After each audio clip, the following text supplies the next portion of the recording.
Grow aloe vera in your home today and stop buying from outside. They will not tell you the truth. I'm going to share 4 steps you're going to take to grow aloe vera in your home. Aloe vera has a lot of benefits. You can use it for your skin and your hair. I'm going to share a tip on how you're going to use aloe vera direct to your skin. So back to the video. 3 items you need for this aloe vera. A pot with holes at the bottom. You can use a bucket, but make sure it has a hole at the bucket. Number 2 on the list is succulent oil and a small aloe vera plant. The first thing you need is put your soil in the pot or your desired bucket. Place the aloe vera in the soil. Don't water it right away. I repeat, don't water it right away because aloe vera does not like much water.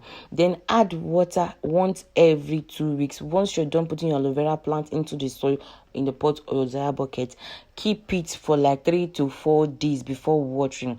After that, wet it once every 2 weeks. Put it in a sunny place. Of course, it's like sun. Don't overwater it. Like I said earlier, aloe vera does not like much water. 19 minutes.